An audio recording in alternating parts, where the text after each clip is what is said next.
চলতে চলতে পথে দেখা হয়ে গেছি মোরা বন্ধু ভাই, জীবন পথে শেষ দেখা অন্তরে আজ রয়েছে গায়ে।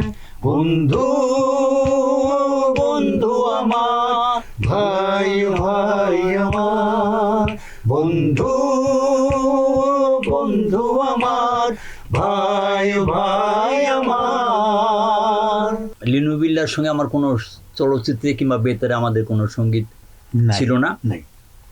ওই যে গানটার কথা বললো দোস্ত আমরা দুজন, ওইটা আপনার দোস্ত দুশমন ছবিতে, ওইটা ফাহিম হোসেন চৌধুরী সাহেব গিয়েছিলেন।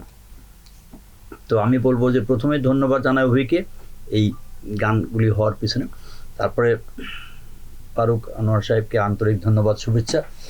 আপনি চেষ্টা করেছেন আপনার সাধ্যমতো, আর আপনার যে সম্রাট যে শেষ চেষ্টা করেছে তার সাধ্যমতো, আমরা দুজনেও চেষ্টা করেছি। এটা দায়িত্ব এখন যারা শ্রোতা আছেন তাদের দায়িত্ব, যদি কোনো ভুল ত্রুটি হয় আশা করি আমাদের মাফ করে দেবেন। যত সরকার আসছে যাব, প্রত্যেক সরকারের টাইমে কিন্তু কপিরাইটের ইয়েটা ডিপার্টমেন্টটা আছে।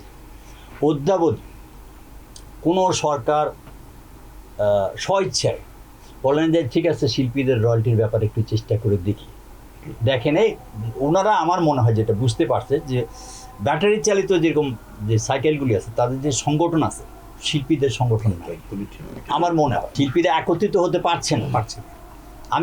আমি হয়তো চিৎকার করতেছে আমার আস্তে করে সরাই নিয়ে গিয়ে বলে দেয়, আমরা চেষ্টা করছি, অনেকবার চেষ্টা করছি, এটা হওয়া উচিত। আমার মনে হয় যে শিল্পীদের অন্তত আর এই মানে কি বলবো, মৃত্যুর আগে এই যে প্রত্যেকের থেকে সরকার এককালীন পয়সা দিল, অমুকের পয়সা দিল, এটার কতদিন চল, এটা আমার মনে হয় হওয়া উচিত।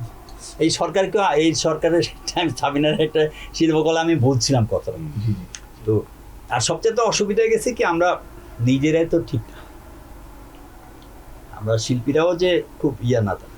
যেরকম আমার ঠিকানা কোথায় থাকবে, বেতারে তো থাকবে, আমার ঠিকানা শিল্পকলায় থাকবে, আমার ঠিকানা টেলিভিশনে থাকবে, আমার ঠিকানা তো থানায় থাকবে না।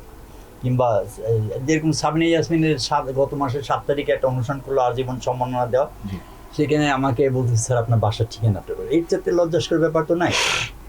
এখন এটা যদি আমি প্রতিবাদ করতে যাই, বাস আমি হয়তো দেশদ্রোহী হই। মেন প্রবলেম হলো এখন যেটা হয়েছে যে প্রযুক্তি, যেরকম আমি এটা দোষ দিয়ে লাভ নাই, যেরকম চায়নাতে একটা ইয়ে বের করছে সাউন্ড কার্ড, যে আশা ভোসলের একজন ফিমেল আর্টিস্ট গেলে আশা ভোসলের মতো হবে, এআই দিয়ে করা যায়। আশা ভোসলে যে কত পরিশ্রম করে আশা ভোসলে কে করেছে, এটা তো বিচার করা উচিত না। তো ওইটাই আমাদেরকে অসুবিধা করছে। যেরকম আমাদের অনেক ভালো শিল্পী আছে, কিন্তু যারা সঙ্গীত নিয়ে পরীক্ষা নিরীক্ষা করে, আমি বলতেছি না, বিভিন্ন যেরকম রাজশাহীতে একটা গ্রুপ আছে, তারা পরীক্ষা নিরীক্ষা করে যে আমাদের দেশে কয়টি রবীন্দ্রসঙ্গীত সুস্থভাবে গাইতে পারে, কয়টি নজরুল সঙ্গীত গাইতে পারে, 80টার উপরে 81টা পারে না। হ্যাঁ, এরকম আছে। দেশের গান দেখা গেল শাহনাজ রহমতুল্লাহ গান একদম 100% কনফার্ম থাকে, রুনার গান থাকে পার্টিকুলার কয়েকটার বেশি। যেরকম আমি রংপুরে গেছিলাম, রংপুর আমার খুব অবাক করলো যে এখানে একদম নীলফামারী, ডোমার, তারপরে মহিগঞ্জ, এই সমস্ত জায়গায় মানে যেখানে রবীন্দ্রসঙ্গীত চর্চা হওয়ার উপযুক্ত না, সেখান থেকে তারা যে রবীন্দ্রসঙ্গীতগুলি গাইলেন এবং দেশের গানগুলি গাইলেন, এটা আপনার চিটগাঁয়ের সিলেটে আবার এটা হয় না। সিলেটে বলে যে পাল তুলে দে মাঝে হেলা করিস না, এটা কখনো বলে দেশের গান, কখনো বলে ইসলামিক গান, এটাই অসুবিধা। আমার মুদ্রা কথা হলো যে আমরা এখন শিখতে ভালো গুরু পাচ্ছি না। আমি একজনকে একটা গান শিখাইতে গেছিলাম, সে তখন বললো একটা শব্দ যদি স্যার 10 বার গাইতে হয় তাহলে আপনি মাফ করে দেন, আমি গান শিখি।